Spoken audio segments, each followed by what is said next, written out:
Thanks, Shalian. Let me share the screen. For this session, I will be sharing some steps from a devcloud, so it will be a bit of demo mode. That's why I need to share. It's a bit different way.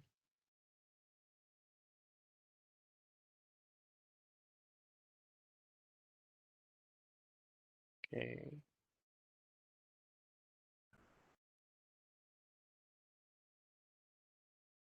Okay.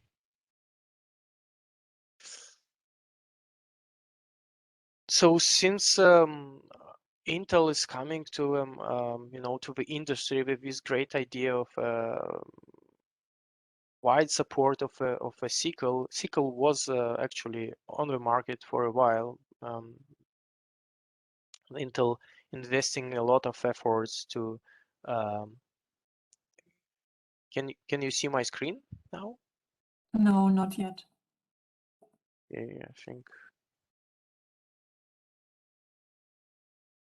In the meantime, by the way, a generic question which you could answer in the chat. If there's anyone who's already coding in SQL and DPC++, please let us know. We would like to know and see how we can also assist you further. Thanks. Okay. I think now you can see the screen, right? Yep. Okay. So since SQL is quite powerful language and mechanism to use for heterogeneous programming, there is obviously, let's say, some kind of a problem for the existing customers or for existing developers who already using the code and using the code written in CUDA, for example, right, for an NVIDIA hardware. And we recognize that it can be a tricky process to migrate the code or to rewrite the code from scratch, right, with the SQL, and that's why Intel also shipping a special tool for this purpose to help with the migration of the CUDA code to SQL code, to DPC++ code. And the idea is that you generate a human readable code when it is possible, because it's not maybe always possible to find the correct mapping of CUDA API to SQL API, right? But usually the tool is helping to migrate 80, 90, close to 100%, depends on the code. It's really dependent on what is exactly used in the code. So if it's pure intrinsic CUDA code, then you cannot map this precisely, right?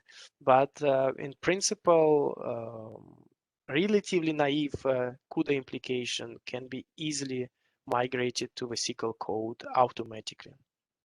The idea is that it tries the best from the tool side point of view, and then it's a developer task to review the comments the tool is providing and inlining into the code and producing as an output, so that you have a clue where you need to take a look and what may be not wrong, but what may require an additional attention from your side. And the flow is relatively simple. So we understand that existing projects usually relies on makefile configuration, so that you can reuse this data and you can intercept the important steps like micro definitions and other stuff, allocations of include header files, right? Because when you're going to migrate any CUDA code or any code from one language to the other, what you need to do as a first step is to verify that the initial code is actually correct, right? And to do this, you need to have a path, you need to know the path to the header files.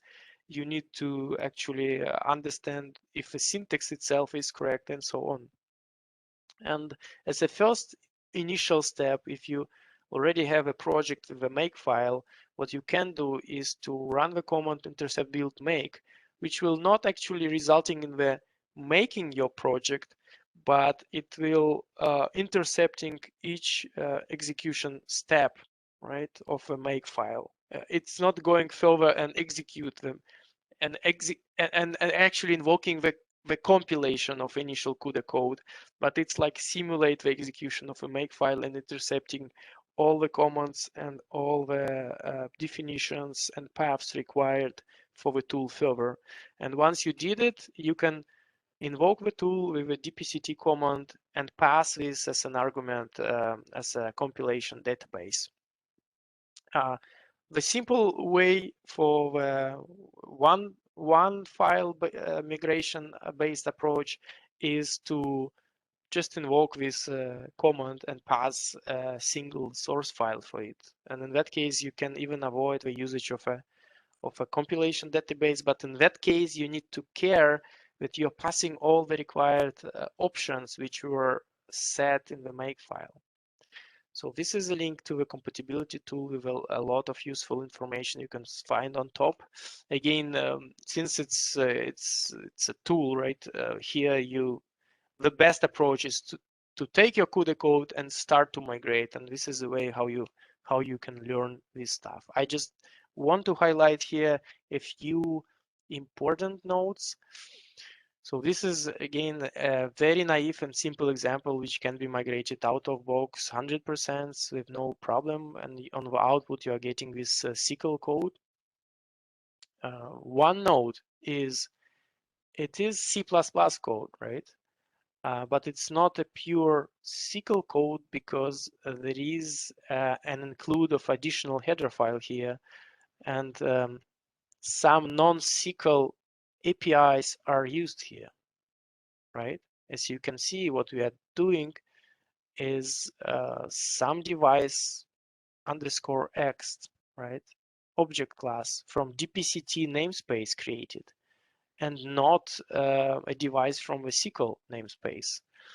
And then the queue is constructed as usual, but it's using some method from this class, which is called default queue. And I wanted to highlight this, that this is a non-SQL standard API, which requires you to ship these dpct header files.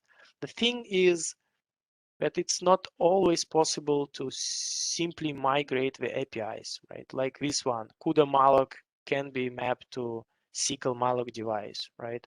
The invocation of a kernel from CUDA can be mapped to this invocation of a kernel, right? With our SQL ranges we just talked about, with a ND item, it's actually an ND range, and with a function passed here, a function invoked inside the lambda. By the way, it's one important note that you can do it like this only if this function is defined in the same file.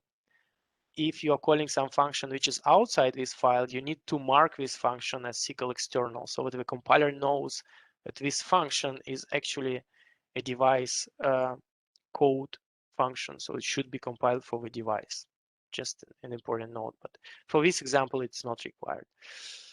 So you can see that the tool is quite straightforward. It's mapping, migrating CUDA APIs to SQL APIs, but it's not always possible to precisely match. And that's why we need some kind of this additional API, a set of wrapper, or it's still called a set of helper functions from the dpct tool, which are coming from these header files and dpct namespace. The intention is to avoid usage, but it's not always possible. And like in this situation,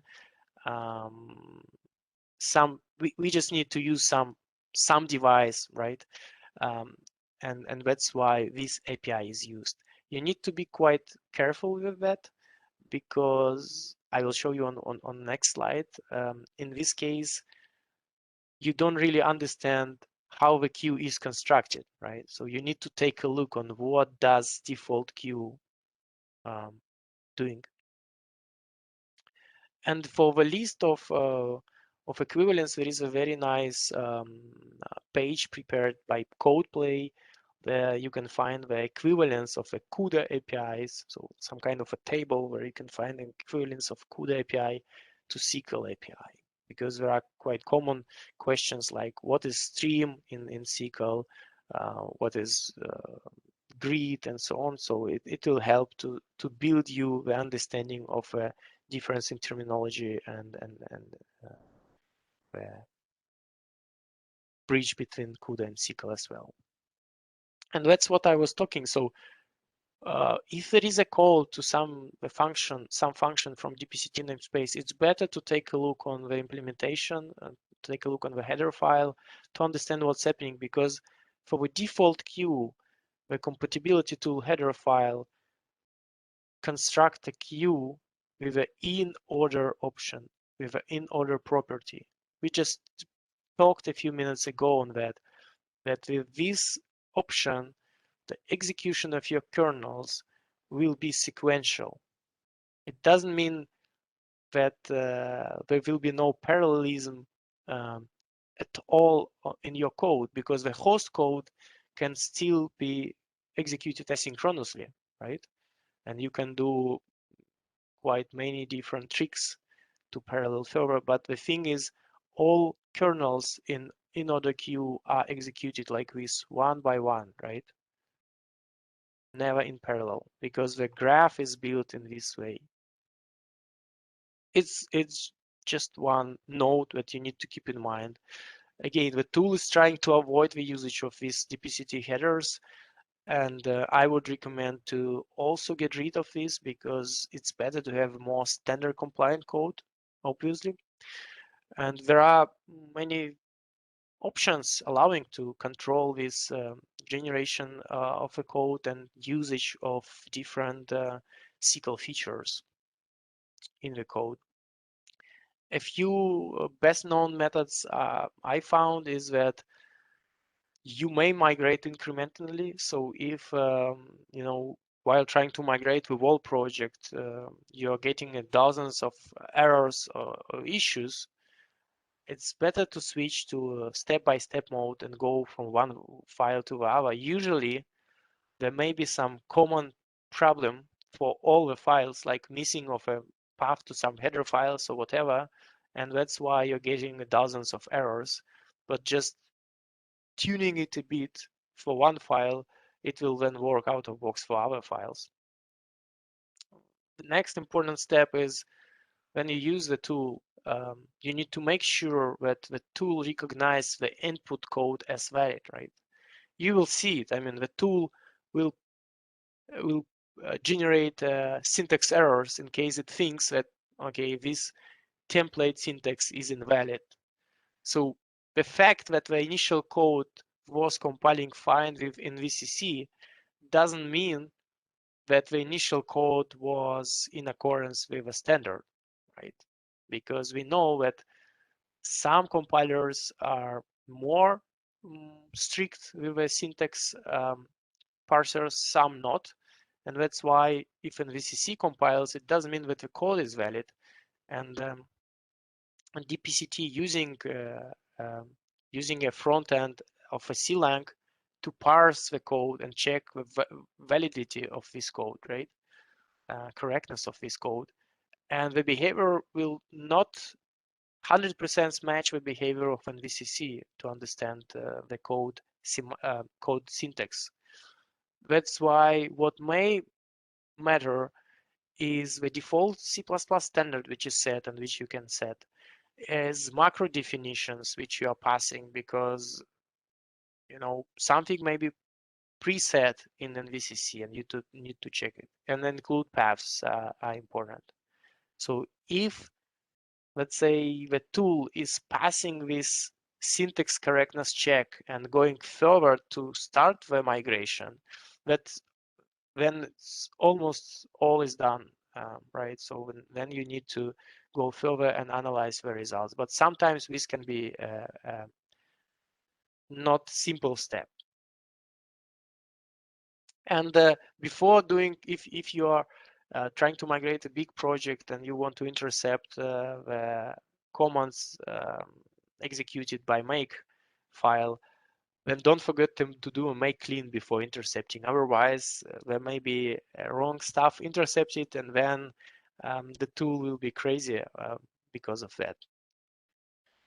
I've by the way seen a question on EasyWave migration before in the chat. So this is a pointer to a work done. So I was deeply involved in the support and work with ZIB on the EasyWave migration.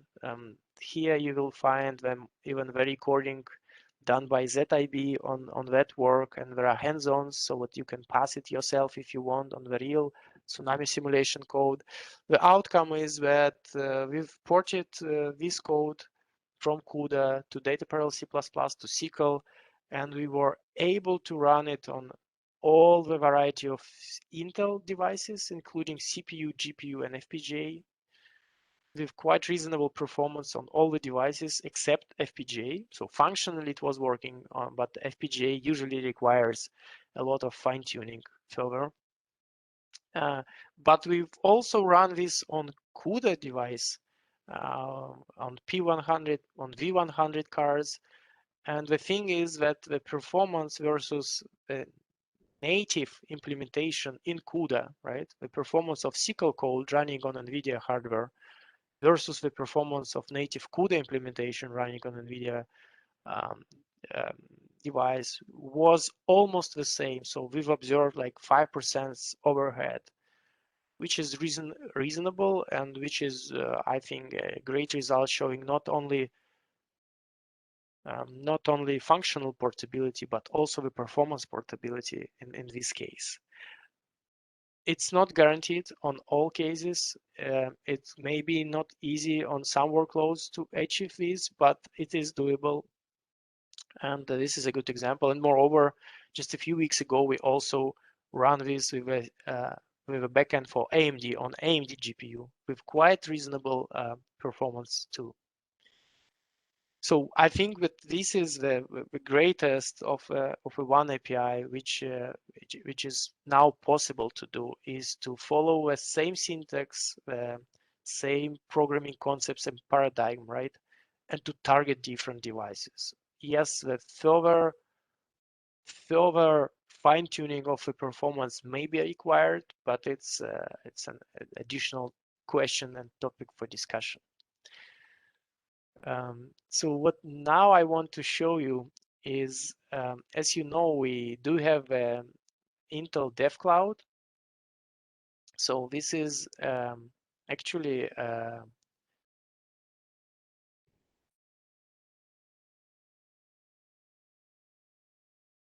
exit from a presentation mode. So this is a cloud, or I would even say that it's HPC cluster we are providing, right? Where you can register for free and just click and open Jupyter Notebook where you can invoke the terminal. And from this terminal, you can do whatever you want. You can also pass these trainings, these modules on DPC++ yourself there, and get some hands-on exercises. I'll just open in the command line. But what I really like here is you even don't need to configure PuTTY and SSH connection there. So you're just clicking this button and open the terminal, and then you're getting this terminal. And then you have different ways how you can operate. You have a way to get an iterative access to some node, right? So what I'm doing now is from the login node, I'm going to some real compute node which has a GPU, right? So you can see that now I logged in to the GPU node, and all the hardware and all the software is installed here. So you can actually query for the different devices here. They also have an NDA section for where we provide the latest hardware, which is not really released. So there are many different ways how to get an access to different devices, but out of box, we do provide the access to the latest Intel CPUs like Ice Lakes here, to integrated graphics and DG1 cards, as far as I remember, 2 were available here. So the first discrete graphics available before digit 2. So once you get the interactive mode, you can just write the commands, and you can see this is the version of the compatibility tool. And what I recommend to do is always to invoke a help for the DPCT tool, because it actually shows you a huge set of options which you can use in order to control the code generation, right? So you can actually, again, control what do you want to be produced by the tool. You can specify which features, SQL features may be used. For example, by default, the code will relying on usage of USM, right? But you can set USM level to restricted and force the tool to don't use USM out of box. So you can control which features the tool is allowed to use, like you can specify which experimental feature in DPC++ you want the tool to use, or you can strict it to be a SQL conformant. You can generate comments in the code. So, for example, when the migrated code, SQL code has some comments with the initial CUDA code right in the code, okay? So now let's, first command, by the way, I really recommend you to run is this one, which allows you to understand which runtimes are available. So you have an understanding on what is available in your machine. And here you can see that there is an OpenCL runtime for CPU, for GPU, right? This is the same GPU, but different backends used. So it's also a good practice before you start to compile some very simple, naive vector addition sample to verify that everything works fine. But usually the invocation of SQL-LS is enough, because it's also an application, a SQL application of some sort, because there are all the APIs in SQL to query these names and versions and so on. There is a great resource with oneAPI samples, and in the presentation you will find a link to these samples. So here there is a GitHub project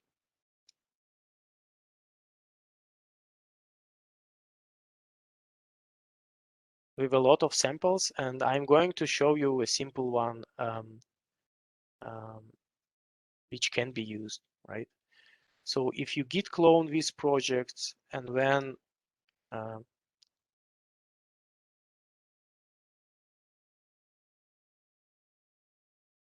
go, so it's usually I don't just want to spend a lot of time, but you need to perform this command, right? A git clone command. It is already here, that's why I don't want to duplicate it. And if you go there, then there are many different, quite interesting samples there. So talking about SQL itself, if you go to a direct programming, you can find some examples in DPC++ here, right? And you can take a look on what's happening. So there is an end body, there is a spectral methods, MapReduce. So there are quite interesting examples available there already. But the topic right now is about the compatibility tool. So that's why if you go to the tools migration folder, then you will find 3 relatively simple examples. So the basic one is vector add DPCT, and it's a usual vector addition sample.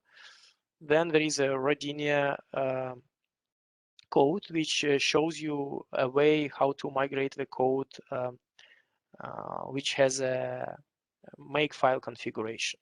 So, and if you go there, you will find that there is a README document which explains in details all the paths. So I really recommend to go it yourself and read all the comments, because there is a lot of information here, right, which may be useful for you.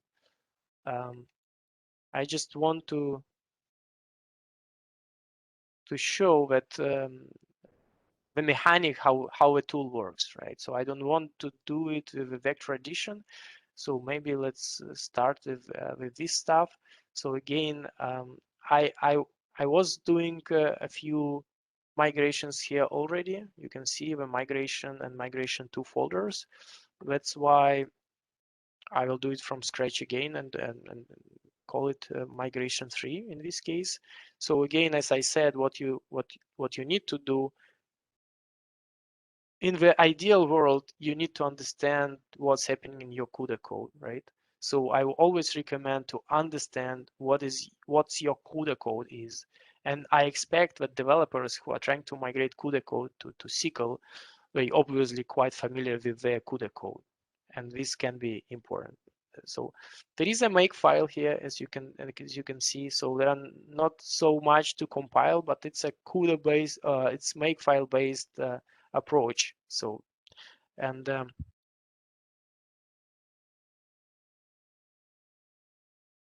you just, first of all, you need to do make clean, and then you invoke the intercept build command, which will create for you a compilation database. So let's take a look on this compilation database, and you will see that it's actually a set of commands used to compile the initial CUDA code, right? And what is interesting for the DPCT tool is these paths, right?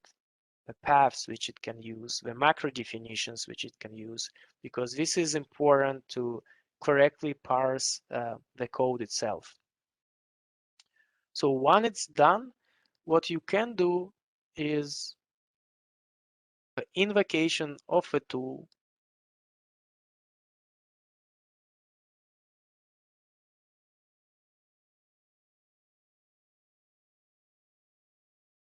and this is the output you are getting.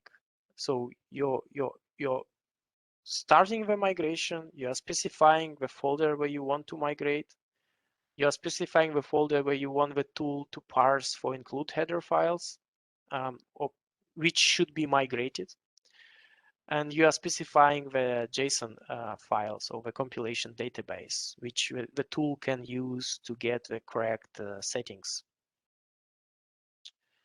And you are getting the warnings on what is happening. So the warnings may be from different kind of domains. So they may be helping you to improve the performance of a migrated code. For example, like here, it's detected that there is a sync threads API in the CUDA code, and it's migrated this to ND item barrier, right? But you can improve the performance if you know that there is no access to global memory, but by specifying the additional argument, right, to the barrier. And it's warning it for each invocation like this which it's faced, right? Moreover, it's also warning you if sizes passed to the kernel are different, because you know it was a CUDA code, it was targeting CUDA device, NVIDIA devices where the block sizes, right, were different. So block is an equivalence to workgroup in SQL, and that's why you probably need to fine-tune these sizes if it's hard-coded, right? And it's also warned about this, but it's also showing you, okay, for example, the code, the initial CUDA code is error-based, right? And SQL is exception-based, and this is in principle a big difference. That's why you need to rewrite this code. So in this example, it was necessary to a bit modify the migrated code, and then it was finally compilable. but I just want to show you a way how a migrated code looks like, right? So this kind of warnings which was issued to the output, they are also inlined inside the code itself, so you can see it. And moreover, as I said, if you invoke DPCT help, you'll find a huge set of additional options which you can use to control what the tool should do. You can guide it which features to use. You can leave the initial CUDA code right here in the migrated code in the form of comments, so that you can see what was migrated to what.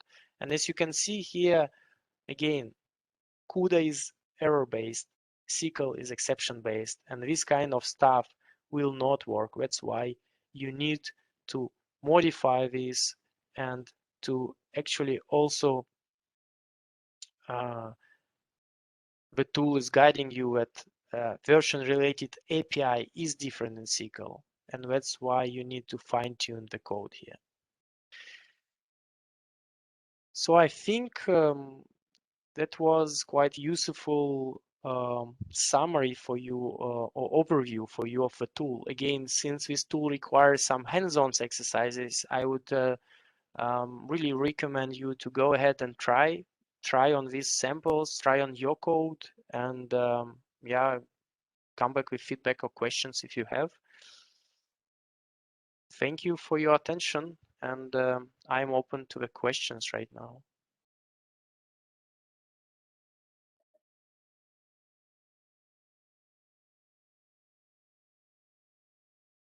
If you have any questions, this is the time. Or you can always type in the chat. I would say